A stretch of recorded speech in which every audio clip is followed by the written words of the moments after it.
So my question is about the new government announcement statement around not being anti-motorist.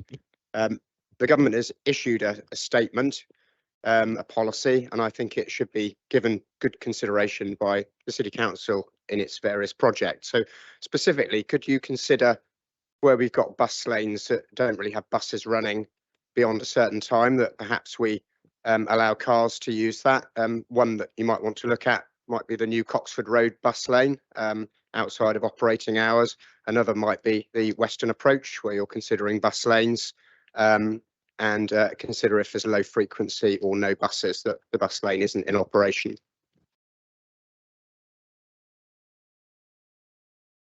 Councillor Keogh, you wish to respond? Yes. So I think, as our response mentions, that when we receive notification from the Department of Transport about what they want us to do, we will be following that.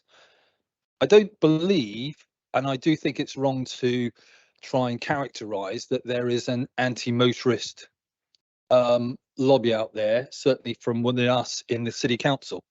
I'm very proud of our local transport plan, LT4, because I believe that it's based on really key principles such as, connectivity, innovation, resilience, safe, inclusion, attractiveness, encouraging residents to be active and helping us to get to net zero. And I think the principle at the heart of our local transport plan is about helping everyone get around, no matter how they travel. And I think we've got a good record in terms of the in what we're doing. So in February we approved, for example, our spend on roads. So we're spending, at least £10 million resurfacing our roads. We've got plans to, as we do, upgrade our bridges. So there's many things that we want to do that will support the motorist.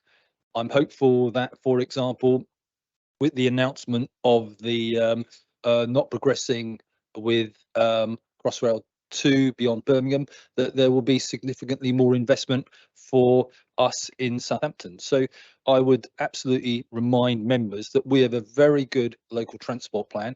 It is based on very robust evidence and principles, unlike the plan for motorists that seems to be based on the whims of a recent by-election. I think our local transport plan is something that is trying to make sure that all residents benefit, however they travel, whether they happen to walk, whether they happen to wheel, whether they have to be on a bus, or whether they happen to be in a car. Thank you, Madam Mayor. And perhaps you could consider the specific suggestions there around the bus lanes, because there could be a win-win there. And could you also consider the 20-mile-an-hour limit on Hill Lane? I mean, pretty much universally, people think it's a ridiculous idea. It's actually leading to road rage and probably making the road more dangerous. It was never intended, when we put in the 20-mile-an-hour funding, that a road like Hill Lane would be made 20 mile an hour. So perhaps you might look at that again. Let's go, Keogh, I beg your pardon. So I think all our proposals, when they are implemented, will be under review. I happen to travel Hill Lane quite regularly because it's on the way to work, and it does seem to me that you're passing two schools on the way. You've got various, for example, roundabouts. You've got the traffic lights at the top. So I think, and as we've said before, I think what 20 is trying to do is trying to encourage people to drive closer to 20 than they are to 30. And I do think that that supports the fact that it makes that whole area safer, more inclusive and attractive. But it is a policy that we will review over time. Last one, if I may, Madam Lord Mayor. Moulton. AMPR as a solution. If you push ahead with closing Portswood Road to cars, would you consider AMPR as a local resident solution for the Portswood Residents' Gardens? And indeed, might you consider that as a solution in St Denis as well for Kent Road, where residents now have to go an extremely long way around to get home?